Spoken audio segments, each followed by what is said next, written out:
பூந்தமல்லியில் தேமுதிக சார்பில் மாவட்ட மாணவரணி செயலாளர் மனோஜ் ஏற்பாட்டில் தண்ணீர் பந்தல் திறப்பு. தமிழ்நாட்டில் கடந்த சில வாரங்களாக கோடை வெயில் சுட்டெரிக்கிறது. இதனைத் தொடர்ந்து பல்வேறு அரசியல் கட்சியினர் ஆங்காங்கே தண்ணீர் பந்தல் அமைத்து பொதுமக்களுக்கு உதவி வருகின்றனர்.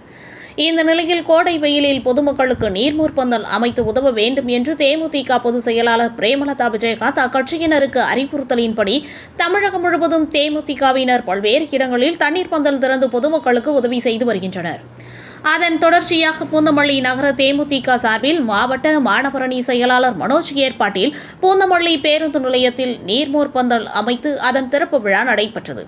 இந்த நிகழ்ச்சியில் மாவட்ட துணை செயலாளர் பூவை சதீஷ் என்கின்ற சத்யநாராயணன், பூந்தமல்லி நகர செயலாளர் பூவை ஸ்ரீராம் ஆகியோர் தலைமை வகித்தார்கள். ஒன்றிய செயலாளர் லயன் சுரேஷ், மாவட்ட நிர்வாகிகள் மாரிமுத்து, கண்ணன், ராஜேஸ்வரி சுப்பிரமணி, ஞானமூர்த்தி, சசிகுமார், ரஜினிகாந்த், செல்வகுமார், ஸ்ரீதர், சசிகுமார், மணி, முருகன், ரூபன், சார்லஸ், பாலாஜி, செந்தில்குமார் ஆகியோர் முன்னிலை வகித்தனர்.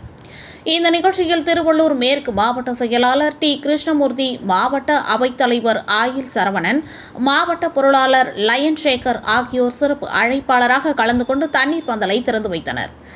இதையடுத்து பயணிகள், வாகன ஓட்டிகள் மற்றும் பொதுமக்களுக்கு தண்ணீர், மோர், பழரசம், வெள்ளரி, தர்பூசணி, இளநீர், பழங்கள் உள்ளிட்ட குளிர்ச்சி தரும் பொருட்களை வழங்கினர். இந்த நிகழ்ச்சியில் மாவட்ட, ஒன்றிய, நகர, ஊராட்சி, பேரூராட்சி கிளை நிர்வாகிகள், பொதுமக்கள் என பலர் கலந்து கொண்டனர். இதுபோல் அனைத்து செய்திகளையும் காண மனித உறுதி ETV சேனலை தவறாமல் பார்க்கவும்.